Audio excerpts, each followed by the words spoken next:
जय श्री राम। रामायण वास्तव में रामायण है। क्या रामायण का एक छोटा सा वृतांत जिसे सुनकर आप अपने आंसुओं को रोक पाएंगे? आज हम आपको रामायण का एक छोटा सा वृतांत सुनाने जा रहे हैं जिसे सुनकर आप जानेंगे कि वास्तव में रामायण क्या है। एक रात की बात है। माता कौशल्या जी को रात में सोते समय अपने महल की छत पर किसी के चलने की आहट सुनाई दी। नींद खुल गई। पूछा कौन है? मालूम पड़ा श्रुतकीर्ति जी हैं। सबसे छोटी बहू शत्रुघ्न जी की पत्नी माता कौशल्या जी ने उन्हें नीचे बुलाया। श्रुतकीर्ति जी आई, चरणों में प्रणाम कर खड़ी रहीं। माता कौशल्या जी ने पूछा, श्रुति इतनी रात को अकेली छत पर क्या कर रही हो बेटी? क्या नींद नहीं आ रही? शत्रुघ्न कहाँ है? श्रुतकीर्ति की आंखें भर आईं। माँ की छाती से चिपकी गोद में सिमट गईं। बोली, माँ उन्हें देखे हुए 13 वर्ष हो गए। कौशल्या जी का हृदय कांपकर मानो लड़खड़ा गया हो। तुरंत आवाज़ लगाई, सेवक दौड़े आए। आधी रात को ही पालकी तैयार हुई। आज शत्रुघ्न जी की खोज होगी। माँ साथ चली। आपको मालूम है शत्रुघ्न जी कहाँ मिले? नगरी अयोध्या जी के दरवाजे के बाहर भरत जी नंदीग्राम में तपस्वी होकर रहते हैं। इस दरवाजे के भीतर एक पत्थर की शिला है। इस शिला पर अपनी बाहों का तकिया बनाकर लेटे मिले। माँ उनके सिरहाने बैठ गई। बालों में हाथ फिराया तो शत्रुघ्न जी ने आंखें खोली। देखा तो सामने माँ है। वह उठे, चरणों में गिरे और कहा, माँ आपने क्यों कष्ट किया? मुझे बुला लिया होता। माँ ने कहा, शत्रुघ्न यहाँ क्यों?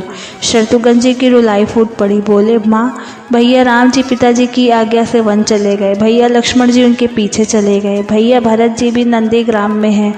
क्या यह महल के रथ, ये राजसी वस्त्र, ठाट बाट विधाता ने मेरे लिए ही बनाए हैं? माता कौशल्या जी निरुत्तर हो गई। देखिए क्या है यह रामायण कथा, ये भोग की नहीं त्याग की कथा है। या तो त्याग की मानो प्रतियोगिता ही चल रही हो और सभी प्रथम है, कोई पीछे नहीं रहना चाहता। चारों भाइयों का प्रेम और त्याग एक दूसरे के प्रति अद्भुत, अभिनव और अलौकिक है। रामायण जीवन जीने की सबसे उत्तम शिक्षा देती है। भगवान राम को 14 वर्ष का वनवास हुआ तो उनकी पत्नी सीता मैया ने भी नगर से वनवास स्वीकार कर लिया।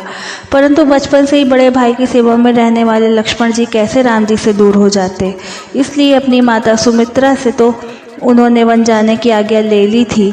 परंतु जब पत्नी उर्मिला के कक्ष की ओर बढ़ रहे थे तो सोच रहे थे कि माँ ने तो आज्ञा दे दी, परंतु उर्मिला को कैसे समझाऊंगा, क्या बोलूँगा उसे। बस यही सोच विचार करके लक्ष्मण जी जैसे ही अपने कक्ष में पहुंचे तो देखा कि उर्मिला आरती की थाल लेकर खड़ी थी। बोली, आप मेरी चिंता छोड़िए, प्रभु श्री राम की सेवा में वन को जाइए, मैं आपको नहीं रोकूंगी।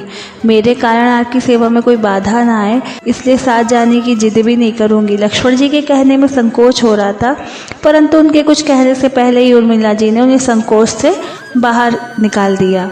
वास्तव में यही पत्नी का धर्म है। पति संकोच में पड़े उससे पहले ही पत्नी उसके मन की बात जानकर उसे संकोच से बाहर कर दे। लक्ष्मण जी तो चले गए, परंतु 14 वर्ष तक उर्मिला ने एक तपस्विनी की भांति कठोर तप किया। वन में प्रभु श्री राम और माता सीता की सेवा में लक्ष्मण जी कभी सोए नहीं, परंतु उर्मिला ने भी अपने पलकों के द्वार कभी बंद नहीं किए और सारी रात जाग जाकर उस दीपक की लौ को बुझने नहीं दिया। मेघनाथ से युद्ध करते हुए जब लक्ष्मण जी को शक्ति बाढ़ लग जाती है और हनुमान जी उनके लिए संजीवनी पर्वत लेकर लौट रहे थे, तो बीच रास्ते में जब हनुमान जी अयोध्या के ऊपर से गुजर रहे थे तो भरत जी उन्हें राक्षस समझकर बाढ़ मारते हैं और हनुमान जी गिर जाते हैं। तब हनुमान जी भरत जी को सारा वृतांत सुनाते हैं कि सीता जी को रावण अपहरण करके ले गया। युद्ध में लक्ष्मण जी मूर्छित हो गए हैं। यह सुनते ही कौशल्या जी कहती कि राम को कहना कि लक्ष्मण के बिना अयोध्या में पैर मत रखना, तब राम वन में ही रहें। लक्ष्मण की माता जी सुमित्रा कहती कि राम से कहना कि कोई बात नहीं, अभी शत्रुघ्न है मेरे पास, मैं उसे वहां भिजवा दूंगी। मेरे दोनों पुत्र राम की सेवा के लिए ही जन्मे। माता का प्रेम देखकर हनुमान जी की आंखों से आंसुओं की धारा बहने लगी थी। परंतु जब उन्होंने उर्मिला जी को देखा तो सोचने लगे कि यह क्यों एकदम शांत और प्रसन्न खड़ी हैं, क्या इन्हें अपने पति के प्राणों की कोई चिंता नहीं है? हनुमान जी पूछते हैं, देवी जी आपकी प्रसन्नता का क्या कारण है? आपके प्रति के प्राण संकट में है। सूर्य उदय होते ही सूर्य काल का दीपक बुझ जाएगा। उर्मिला का उत्तर सुनकर तीनों लोगों का कोई भी प्राण उनकी वंदना किए बिना नहीं रह सकता। उर्मिला बोली, मेरा दीपक संकट में नहीं है, वह बुझ ही नहीं सकता। रही सूर्योदय की बात, तो आप चाहे तो कुछ दिन अयोध्या में विश्राम कर लीजिए, क्योंकि आपके वहां पहुंचे बिना सूर्योदय हो ही नहीं सकता। आपने कहा कि प्रभु श्री राम मेरे पति को अपनी गोद में लेकर बैठे हैं। जो मनुष्य योगेश्वर प्रभु श्री राम की गोद में लेटे हों, काल उसे छू भी नहीं सकता। या तो दोनों ही लीला कर रहे हैं।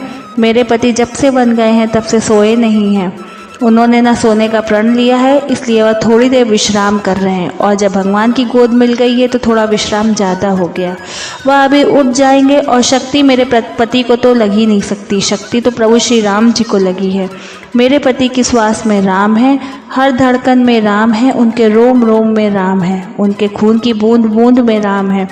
और जब उनके शरीर और आत्मा में सिर्फ राम ही है तो शक्ति राम जी को ही लगी होगी, दर्द भी राम जी को ही हो रहा होगा। इसलिए हनुमान जी आप निश्चिंत होकर जाएं। सूर्य उदित नहीं होगा। राम राज्य की नींव राजा जनक जी की बेटियां ही थीं, कभी सीता तो कभी उर्मिला। भगवान राम ने तो केवल रामराज का कलश स्थापित किया था, परंतु वास्तव में राम राज्य इन सबके प्रेम, त्याग, समर्पण और बलिदान से आया है। जिस मनुष्य में प्रेम, त्याग, समर्पण की भावना हो, उस मनुष्य में ही राम बसे हैं। कभी समय मिले तो अपने वेद, पुराण, गीता, रामायण को पढ़ने और समझने का प्रयास कीजिएगा। अगर आपको यह वीडियो पसंद आया हो तो प्लीज़ लाइक, शेयर, सब्सक्राइब कीजिएगा। Thank you. जय श्री राम।